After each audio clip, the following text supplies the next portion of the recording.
బిడ్డల శిక్షణ. రచించిన వారు చలం. చాప్టర్ 3. ఏడుపు.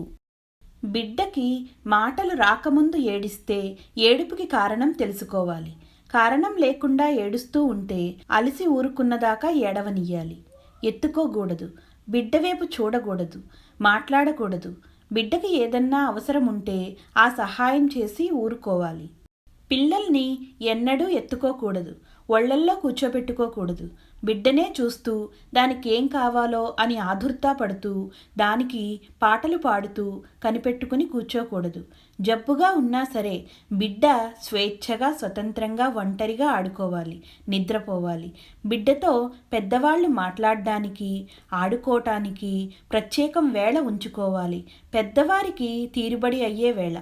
తల్లిదండ్రులకి ఇంకా తనే గొప్ప అని, ఇంక తను లేకపోతే వాళ్ళు బతకరని, తను బాధపడితే వాళ్ళు బాధపడతారని, తను వాళ్ళని ఏడిపించగలనని, ఆడించగలనని బిడ్డకు అభిప్రాయం ఏర్పడకుండా జాగ్రత్త పడాలి. పిల్లల కొరకై బాధ్యత, కష్టము పడాలి. కానీ అట్లా ఆదుర్దా పడుతున్నామనే సంగతి, వాళ్ళ సుఖం తమకి చాలా ప్రాముఖ్యమని పిల్లలకు తెలియనీయకూడదు. పిల్లల్ని మోసపుచ్చాలని కాదు, ఆదుర్దా ఉన్నా కనపరచవద్దని అభిప్రాయం. బిడ్డ ఏడిస్తే ఆ ఏడుపుతో పెద్దవాళ్లకేమీ జోక్యం లేనట్లుండాలి. ఏడుస్తూ ఏదన్నా అడిగితే అది ఇచ్చేవాణ్ణే కానీ నువ్వు ఏడుస్తూ అడిగావు కాదు, అందుకని వీల్లేదు అనాలి. బిడ్డ ఏదన్నా కోరితే వీలైనంత వరకు కోరిక నెరవేర్చాలి.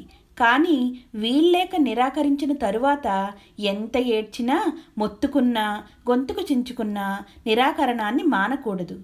ఏడుపు విషయమై పెద్ద సెంటిమెంట్ ఉంది.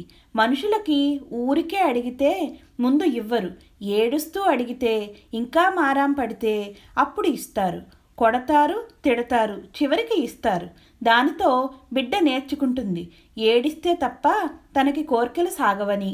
మొదలు ఏడ్చినప్పుడే పట్టుగా కోరిక నిరాకరించి స్థిరంగా ఉంటే ఏడుపు వల్ల లాభం లేదని తెలిసేట్టు చేస్తే బిడ్డకు ఆ అలవాటు పోతుంది.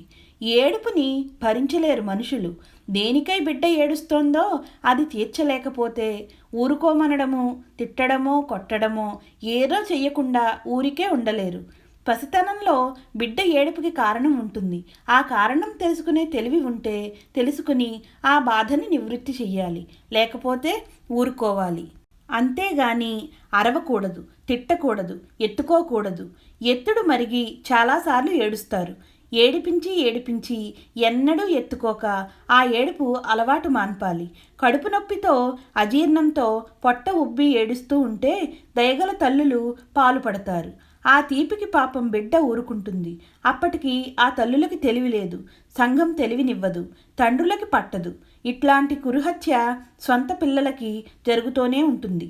ప్రతిదినము ఈ తండ్రిగారు మాత్రం పంజాబు హత్యలకి, బెంగాలు వరదలకి ధనం పోగు చేస్తూనో, శిశు ఆరోగ్యవారం మీటింగులు చేస్తూనో ఉంటాడు. ఆ భార్యకి మాత్రం తెలివి తెప్పించలేడు, తన అధికారం చెలాయించలేడు. ఆ భార్యని అంత మూర్ఖంగా ఉంచకపోతే లేచిపోతుందని భయం. ఇంకా కొంచెం పెద్దదైనాక పెద్దల మనసులు కరిగించి తమ కార్యాలు కొనసాగించుకోవాలని పిల్లలు ఏడుస్తారు. ఏడుపు మంత్రం పారిన కొద్దీ ఇంకా ఏడుస్తారు. ఈ ఏడుపే బాగా అలవాటై పెద్దవాళ్ళై ఆడవాళ్ళు పెనిమిటి దగ్గర ఏడుస్తారు. మగవాళ్ళు కూడా లోకంలో తమకి కావలసినదంతా దొరకనప్పుడు అందరితోనూ మాటలతో చెప్పుకొని ఏడుస్తూ లోకానికంతా దానికి బాధ్యత కలిగినట్టు అందరినీ తిడతారు.